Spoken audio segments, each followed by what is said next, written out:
Social control आमको society control करूची कि को दिगरे कंट्रोल करूची जो जो दिग चेंज होची से दिगरे कंट्रोल भी तो करूची आमको कंट्रोल करूची जे एभली भाবে चल আমি জানুছি যে ଅଛି আমি জানুছি যে এইভাবে ভাবে চলিবা ঠিক ভুল ছড়া আমি জানুছি যে এইভাবে ওয়ার্ড হচ্ছে ট্রেন্ডিং এইভাবে ভাবে କରୁଛନ୍ତି ପରା এইভাবে ভাবে ପିନ୍ଧୁଛନ୍ତି ପରା এইভাবে ଭାବେ ମଜା କରୁଛନ୍ତି ପରା ସେଇଭଳି ଭାବେ ଆମେ କରିବୁ ଠିକ? ତ ଆମର ବିହେଭିୟର ଟାକୁ ସୋସାଇଟି ମାନେ କଣ୍ଟ୍ରୋଲ କଲେ ନା ନାଇଁ ଯେମିତି ଆମେ ଗୋଟେ କହୁଛେ ନା ଆମର ଯାହା ହଉଛି ସମସ୍ତେ ବୋଝା ହେଇକି କରୁଛେ ଏବେ ମାନେ ସବୁ ଯେମିତି କହୁଛେ ମେଣ୍ଢା ଦଳ ପରିକା ଯେମିତି ବୁଝ ନ ବୁଝ କରୁଛନ୍ତି ମାନେ ଆମେ ବି କରିବା ଏଇଭଳି ଭାବେ ପୂଜା କରୁଛନ୍ତି ଏଇଭଳି ଭାବେ କରିବା ଏଇଠି ସମସ୍ତେ ଯାଉଛନ୍ତି ଯଦି ତାହେଲେ ସମସ୍ତେ ସେଇଠିକି ଯିବା ହଁ ଏମିତି ସବୁ ଡ୍ରେସ ପିନ୍ଧୁଛନ୍ତି ସେମାନେ ଏଇଭଳି ଭାବେ ପିନ୍ଧିବା ସବୁ ଆମେ ବି କରିବା ତ ଆମେ ସାଇକୋଲୋଜିକାଲ ବି ଅଛି ଗୋଟେ ଇମ୍ପାକ୍ଟ ଆମକୁ ଲାଗୁଛି ଯଦି ମୁଁ ନ କରିବି ତାହେଲେ ଆଉ ଗ୍ରହଣ କରିବି କି ଓକେ କିନ୍ତୁ ତାପରେ ବି ଦେଖ ଗୋଟେ ଗୋଟେ ଆସୁଛି ଆମ ନ୍ୟୁଜରେ ଯେ ଦେଖିଥିବ ଯେ ବାହାଘରରେ ଅଳ୍ପ ସଂଖ୍ୟକ ଭୋଜି କରିକି ମ୍ୟାକ୍ସିମମ୍ ଟଙ୍କା ସେମାନେ ଗୋଟେ ଅର୍ଫାନେଜ ରେ ବା କାହାକୁ ଗୋଟେ ଦେଲେ ଆସେ କି ଏତେ ବାହାଘରରେ ଖର୍ଚ୍ଚ ନ କରିକି ନର୍ମାଲ ବାହାଘର କରିକି ସେଇ ଟଙ୍କାରେ କିଏ ପ୍ଲାଣ୍ଟେସନ କଲାଣି ସେଇଟା କିଏ ଗୋଟେ କାହାର ବାହାଘରକୁ ଜିରୋ ୱେଷ୍ଟ କରିବା ପାଇଁ କୌଣସି ଜାଗାରେ ପ୍ଲାଷ୍ଟିକ ର ବ୍ୟବହାର କରାଯାଏ ନାହିଁ ଏଇ ଟାଇପର ଯୋଉ ଇନୋଭେସନ ଆସୁଛି ନା ନାଇଁ ଲୋକମାନଙ୍କୁ ଆମେ ଯୋଉ କହୁଛୁ ଯେ ଲୋକ ଆକ୍ସେପ୍ଟ କରିବେ କି ନାଇଁ ଆମେ ତ ଏଇ ଆଇଡିଆ ଟା ଦେଲୁ ଆମ ଘରେ ବି ଆକ୍ସେପ୍ଟ କଲେନି ଲୋକ କଣ କହିବେ ଭୋଜିଟା ଗୋଟେ ଦେଲୁନି କିନ୍ତୁ ଆମେ ନିଜେ ଭାବ କେତେ ୱେଷ୍ଟ ହୁଏ ବାହାଘର ଭୋଜିରେ ସମସ୍ତଙ୍କ ପ୍ଲେଟ ରେ ଖାଇବା ପକେଇଲା ବେଳକୁ ସମସ୍ତେ କୋଉ ଲେବୁଲରେ ଆମର ୱେଷ୍ଟ ହେଲା ଖାଇବା ଟଙ୍କା ୱେଷ୍ଟ କମ୍ପ୍ଲିଟଲି ଯୋଉ ଲୋକଟା ରାନ୍ଧିଛି ଏନର୍ଜି ୱେଷ୍ଟ ଯୋଉ ଆମେ ଟଙ୍କା ନିହାତି ଭାବରେ ସେଠି ଇନଭେଷ୍ଟ କରିଛି ତାର ଟଙ୍କା କମ୍ପ୍ଲିଟଲି ୱେଷ୍ଟ ପରିବେଶ ୱେଷ୍ଟ ତାକୁ କଚରା ତାକୁ ଟ୍ରାନ୍ସପୋର୍ଟ ତାର ଟାଇମ ତ ଓଭରଲି ୱେଷ୍ଟ ହିଁ ହଉଛି ଓକେ ତା ଭିତରେ ବି ଭଲ ଆଇଡିଆ ସେମିତି ଲୋକମାନେ ଆସୁଛି କି ହଁ ବଳିଗଲା ଏଇଠି ଦେଇଦବା ଦେଇଦବା କି କୋଉଠି ବାହାରେ ଲୋକ ବସିଛନ୍ତି ଯଦି ଖାଦ୍ୟ ଭଲ ଅଛି ବଳି ଯାଇଛି ସେଠି ଦେଇଦବା ତ ଏଇଭଳି ଆଇଡିଆସ ମଧ୍ୟ ଆସୁଛି ତ ଚେଞ୍ଜେସ ଯୋଉ ଯୋଉ ଦିଗରୁ ଆସୁଛି ସେ ଦିଗରେ ଆମକୁ କଣ୍ଟ୍ରୋଲ କରିବାକୁ ମଧ୍ୟ ପଡୁଛି ତ ନିହାତି ସୋସିଆଲ ଚେଞ୍ଜେସ ଆଉ କଣ୍ଟ୍ରୋଲ ଦିଟାଙ୍କ ସାଇମଲ୍ଟେନିୟସଲି ଚାଲୁଛି ସାଇଡ ବାଇ ସାଇଡ ଚାଲୁଛି ତ ଆମେ କହୁଛେ ହଁ ଏଠି ଡେଫିନେସନ କେତେଟା ଦେଇଛି ସାମାଜିକ ଆଚ୍ଛା ପ୍ରକାର ଭେଦ ଯଦି ଆମେ ଦେଖିବା डायरेक्ट और इनडायरेक्ट कंट्रोल पॉजिटिव और नेगेटिव कंट्रोल तो डायरेक्ट कंट्रोल कौन इनडायरेक्ट कंट्रोल कौन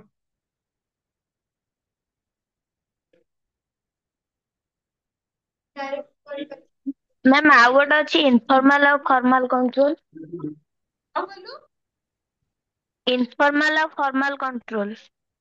इनफॉर्मल से विषय कथा को ओवरऑली सेटा इंग्लिश रे अछि ना ଆଜ୍ଞା ମ୍ୟାମ୍। हां हो अब को डायरेक्ट कंट्रोल कोई तुमको कौन लाଗୁଛି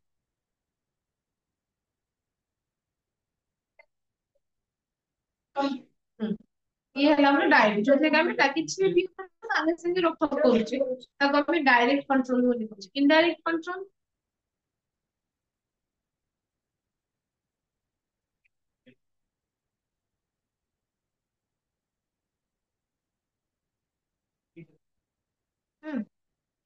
इनडायरेक्ट कंट्रोल କିଛି ଗୋଟେ ଆଇନ କାନୁନ ଲାଗୁ କରିବା ବୁଝିପାରୁଛ ଆମେ ଏବେ କହିବା ଯେ ଏତିକିରୁ ସ୍ପିଡ ରୁ ଗାଡି ଚଲେଇଲେ ଏତିକି ଟଙ୍କା ଫାଇନ ହେଲମେଟ ନ ପିନ୍ଧିଲେ ଆମେ ଜାଣିଛେ ହେଲମେଟ ଆମ ପାଇଁ ଜରୁରୀ ଆମେ ଜାଣିଛେ ଯେ ଲିମିଟରେ ଗାଡି ଚଲେଇଲେ ଆମ ପାଇଁ ଭଲ ତଥାପି ଆମେ ହେଲମେଟ ପିନ୍ଧୁନେ ଆଉ ଲାଇନ କ୍ରସ କରିକି ମଧ୍ୟ ଚଲଉଛେ ତ ଦିଟା ଯାକ ଜିନିଷକୁ କଣ୍ଟ୍ରୋଲ କରିବା ପାଇଁ ତାର କିଛି ରୁଲ ଆସିଲା ତମେ ଯଦି ହେଲମେଟ ନ ପିନ୍ଧିବ 5 ଟଙ୍କା ଦବ ଅଧିକ ସ୍ପିଡରେ ଗାଡି ଚଲେଇଲେ 1500 ଟଙ୍କା ଦବ ତ ସେଇ ସେଇ ଯୋଉ ଦଣ୍ଡଟା ବା ସେଇ ପନିଶମେଣ୍ଟ ଡରରେ ମୁଁ ମୋ ବିହେଭିୟରଲି ଚେଞ୍ଜ କଲି ଇଏ ହେଲା କଣ ତାମାନେ କି ଗୋଟେ ଜରିଆ ଆସିଲା ବୁଝିପାରିଲନି ତ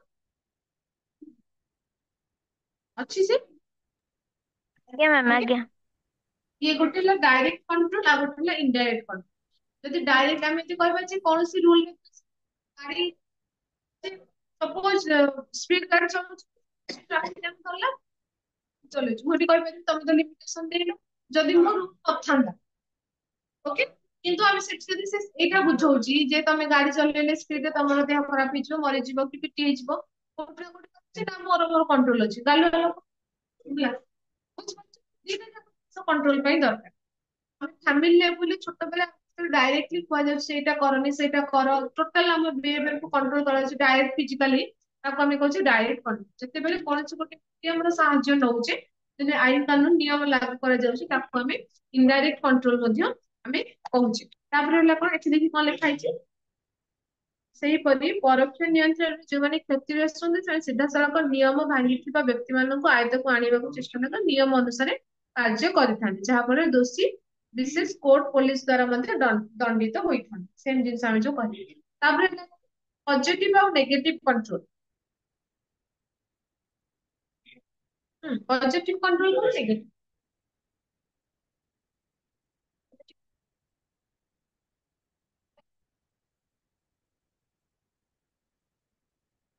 ଗୋଟେ ଏକ୍ସାମ୍ପଲ ଦେଇଛି,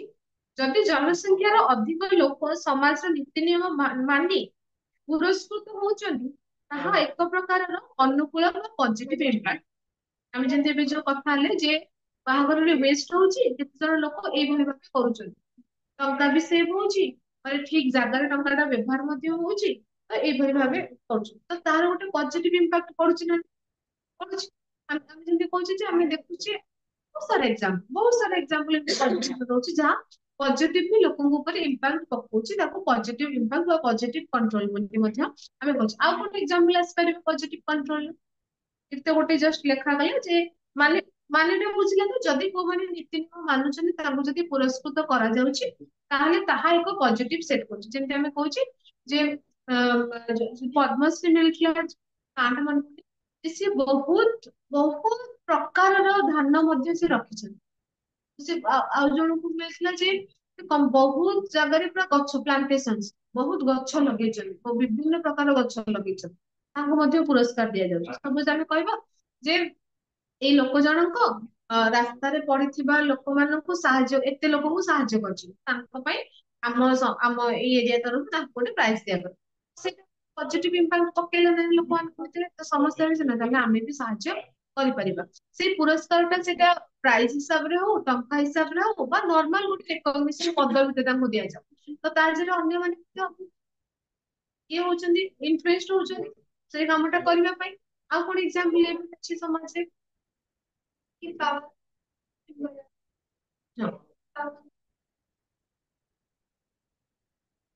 ଦେଖୁଛେ ଯେ ଲୋକମାନଙ୍କୁ ସପୋଜ ଆମେ ଦେଖୁଛେ ନିର୍ଦ୍ଦିଷ୍ଟ ଗୋଟେ ଦିନ ଆମେ କାଢିବା ସପ୍ତାହର, ଆମେ ଗାଁ ଗାଁ ସାହି ସାହି ବୁଲିକି ଲୋକଙ୍କୁ ସଚେତନ କରିବା, ଏମିତି ଚଳ ସେମିତି ଚଳନି, ଏଇଭଳି ଭାବେ ପାଣିର ବ୍ୟବହାର କର, ଏଇଭଳି ଭାବେ ଚଳ, ତମ ଦେହ ଖରାପ ହବନି। ଆମେ ଦେଖୁଛେ ଟିକେ ପାଣି ଗଦା ହେଲେ ମଶା ହଉଛନ୍ତି, ଆମେ ତାକୁ କେମିତି ମଶା ଦାଉରୁ ରକ୍ଷା କରିପାରିବା, ଆମେ ବସ୍ତିରେ ବୁଲିକି କହିବା। ତ ଏଇଟା ମଧ୍ୟ ଗୋଟେ ଆୱାରନେସ, ଏଇ ଟାଇପ ର ପ୍ରୋଗ୍ରାମ ମଧ୍ୟ ଅନ୍ୟମାନେ ଏଇଭଳି ଭାବେ କରିବେ। ଇଏ ପଜିଟିଭ କଣ୍ଟ୍ରୋଲ, ଯେ ତମର ପଜିଟିଭ ବିହେଭିୟର ଟା ଅନ୍ୟମାନେ କିଏ ଆକ୍ସେପ୍ଟ କଲେ ସେଟା ଅନ୍ୟମାନଙ୍କ ପାଇଁ ଗୋଟେ ପଜିଟିଭନେସ ଆସୁଛି। ନେଗେଟିଭ ବିହେଭିୟର କଣ? ହୁଁ, ଯଦି କି ଆମେ କିଛି ଭୁଲ କଲେ ଆମକୁ ଦଣ୍ଡ ଦିଆଗଲା, ଆମେ କିଛି ଭୁଲ କଲେ ଆମକୁ କଣ୍ଟ୍ରୋଲ କରିବା ପାଇଁ ଆମକୁ ପନିଶମେଣ୍ଟ ଦିଆଗଲା, ସେଟା ଲେଖା ହେଇଛି। ଏହା ସମାଜ ମାତ୍ର ଯେତେବେଳେ ଦଣ୍ଡ ଦେଇ ସାମାଜିକ ନିୟନ୍ତ୍ରଣ କରାଯାଏ, ତାକୁ ପ୍ରତିକୂଳ ସାମାଜିକ ନିୟନ୍ତ୍ରଣ ବୋଲି କୁହାଯାଏ। ପନିଶମେଣ୍ଟ ଯୋଉଟା ଆମକୁ ଦିଆଯାଉଛି, ଆମେ କହୁଛେ କିଏ ଗୋଟେ ଚୋରି କଲା, ତାକୁ ଲୋକ ଧରିକି ପିଟିଲେ, ଓକେ, ତାପରେ ପୋଲିସ, ଏଇଟା ଆମେ ଯେମିତି ଜାଣିଛେ ଆଇନ ହାତକୁ ନବା ନାହିଁ, ଆଇନ ହିସାବରେ ତାର ବ୍ୟବସ୍ଥା ଅଛି। ତାପରେ ହଁ ପୋଲିସକୁ ଡାକୁଛେ, ପୋଲିସ ସେଟାକୁ ନଉଛି, ତାକୁ ସଜା ଦିଆଗଲା। ଆମେ ଜାଣିଛେ କିଛି ଗୋଟେ ଭୁଲ କାମ କଲେ ସମାଜର ନିୟମ ଅଛି, ମାନେ ଲିଗାଲ ଆକ୍ସନ ଅଛି, ତାକୁ ସେଇଭଳି ଭାବେ ଦଣ୍ଡ ଦିଆଯାଏ। ତ ଆମେ ଜାଣିଲେ ତାମାନେ ସେ ଚୋରି କଲା ବୋଲି ପୋଲିସ ତାକୁ ନେଲା, ତାକୁ 4 ବର୍ଷ ଧରିକି ଜେଲରେ ରଖିଲା। ତ ଇଏ ହେଲା ଗୋଟେ ଗୋଟେ ନେଗେଟିଭ ଏକ୍ସାମ୍ପଲ, ଯାହା ଦ୍ଵାରା ମଧ୍ୟ ଆମେ ଆମ ବିହେଭିୟରକୁ ଚେଞ୍ଜ କରିପାରିବା ବା କଣ୍ଟ୍ରୋଲ କରିପାରିବା ହେଲା। ଆଉ କଣ ଅଛି ଲିପା, ସେଠୁ କହିଲୁ ଫର୍ମାଲ ଆଉ ଫର୍ମାଲ ଆଉ ଇନଫର୍ମାଲ। କଣ ଅଛି ଫର୍ମାଲ? ମ୍ୟାମ୍ ଫର୍ମାଲ ର ଅଛି, ଫର୍ମାଲ ଯୋଉ ଫାର୍ଷ୍ଟ ପଏଣ୍ଟ ଅଛି, corporal punishment in the form of torture, imprisonment, exile from public view have been used as mind control measures which result in social control. କଣ ବୁଝିଲୁ ଟିକେ କହ? corporal policeman ମ୍ୟାମ ମୁଁ କିଛି ବୁଝିପାରୁନି। ଆଉ ଥରେ ପଢିଲୁ ଲାଇନ ଟା। ମ୍ୟାମ ଆପଣଙ୍କୁ ଫଟୋ ଦେଇ ଦଉଛି। ହଁ ପଠା। କ୍ଲିୟର ହଉନଥିବ ମାଇକ ରେ।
ଏଇଟା ଯୋଉ ଫର୍ମାଲ ଇନଫର୍ମାଲ ମାନେ ଦଉଛି ଯେ ଆମେ ଯେତେବେଳେ ଫାର୍ଷ୍ଟ ୟୁନିଟ ପଢୁଥିଲେ ଫର୍ମାଲ ମିନ୍ସ କିଛି ଗୋଟେ ସିଷ୍ଟମେଟିକ କିଛି ଗୋଟେ ଜିନିଷ ଲିଖିତ ଆକାରରେ ଅଛି କିଛି ଗୋଟେ ଜିନିଷ ଯୋଉଟା ଆମେ ଚାହୁଁଛେ ଯେ ଏଇଭଳି ଭାବେ କରାଯିବ ଇନଫର୍ମାଲ ମାନେ ସେ କୌଣସି ବାଉଣ୍ଡରିଜ ନା କୌଣସି ଲିମିଟେସନ ସେ ସିଷ୍ଟମେଟିକ ନ କହିକି ସିଷ୍ଟମେଟିକ ଆଉ ଆମେ ଆମ ଘରେ ଯାଇକି ଚାହୁଁଛେ ଫର୍ମାଲ ଯିବୁ ଆମେ ଘରେ ଯାଇକି ଉତ୍ପାଦ ହେଲେ ସେଟା ବି ଗୋଟେ ଆକ୍ସେପ୍ଟେବଲ କି ନାଇଁ କିନ୍ତୁ ଆମେ ଜାଣିଛେ କୋଉ ଏରିଆରେ କଣ ଆଇନ କାନୁନ କୋଉ ଭଳି ଭାବେ ଚଳାଯାଏ ତ ଏଠି ଯୋଉ କହୁଛି ସୋସିଆଲ ଫର୍ମାଲ ସୋସିଆଲ କଣ୍ଟ୍ରୋଲ ଆମେ ଫାର୍ଷ୍ଟ ଜାଣିଲେ ଶୁଣୁଛୁ ନା ଆଜ୍ଞା ମ୍ୟାମ। ହଁ ଆମେ ଫାର୍ଷ୍ଟ ଜାଣିଛେ ସୋସିଆଲ କଣ୍ଟ୍ରୋଲ ମାନେ ସୋସାଇଟି କେମିତି ଇଣ୍ଡିଭିଜୁଆଲ କୁ କଣ୍ଟ୍ରୋଲ କରୁଛି ଫର୍ମାଲ ସୋସିଆଲ କଣ୍ଟ୍ରୋଲ ମାନେ ଫର୍ମାଲ ୱେରେ ସୋସାଇଟି କେମିତି କଣ୍ଟ୍ରୋଲ କରୁଛି ଫର୍ମାଲ ୱେ ଯୋଉଠିକି ଆମେ କହୁଛେ ଲିଗାଲ ୱେ ଯୋଉଟା ଲିଖିତ ଆକାରରେ ଏଇଭଳି ଭାବେ ଚଳିବ ଏଇଭଳି ଭାବେ ଚାଲିବ ଏଇଭଳି ଭାବେ କରିବ 10ଟା ପରେ ବାଣ ଫୁଟେଇବ ନାହିଁ ଏଇଭଳି ଭାବେ ଗାଡି ଚଲେଇବ ସେଇଭଳି ଭାବେ ଯାହା ବି ଗାଇଡଲାଇନ ସେଟ କରାଯାଇଛି ଫର୍ମାଲ ସେଟିଂ ରେ ତାକୁ ମାନିକି ନିଜର ବିହେଭିୟର ଚେଞ୍ଜ କରିବାକୁ ଆମେ କହୁଛେ ଫର୍ମାଲ କଣ୍ଟ୍ରୋଲ ଇନଫର୍ମାଲ କଣ୍ଟ୍ରୋଲ ଯୋଉଟା ଲିଖିତ ଆକାରରେ ନାହିଁ ଆମ ଫ୍ୟାମିଲି ଆମକୁ କହିପାରେ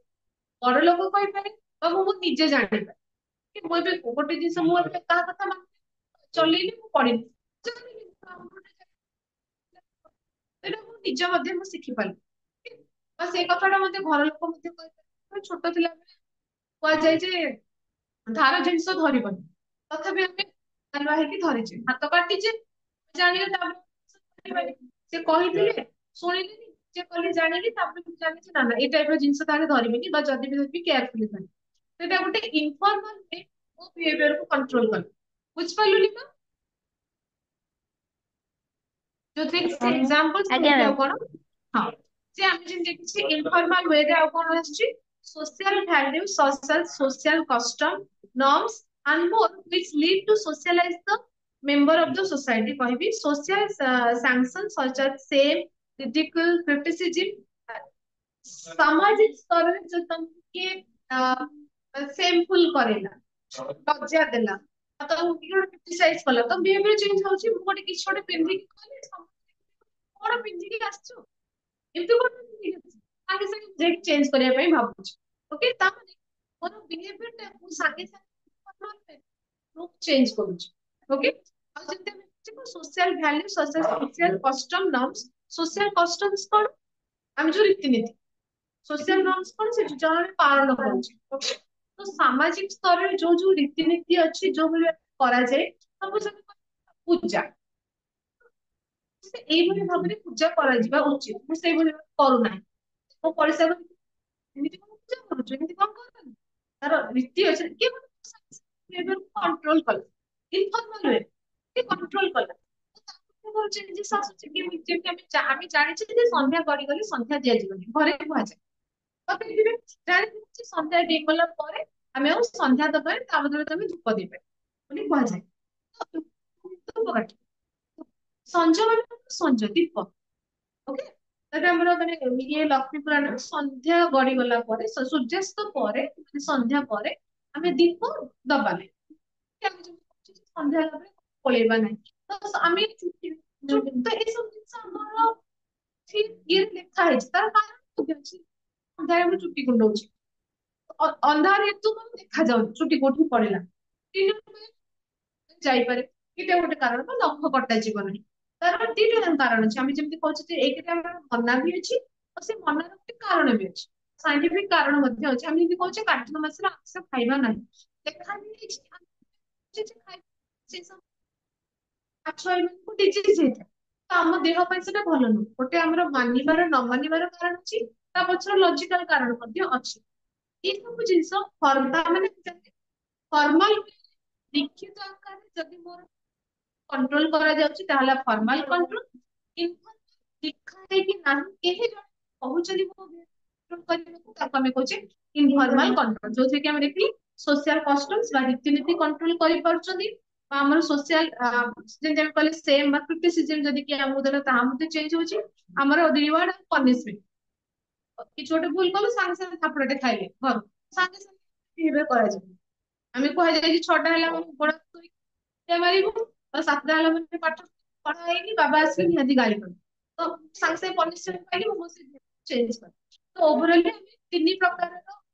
ପଢିଲେ ଆମେ କଣ social control formal informal direct indirect ଆଉ ଗୋଟେ ହେଲା କଣ ପଜିଟିଭ ନେଗେଟିଭ ଓକେ ବୁଝିଲୁ ଲିମା यस मैम। ହଁ ଚାଲ ସରିଲା ମୁଁ ଆର ଏ ବହିଟା ପଢ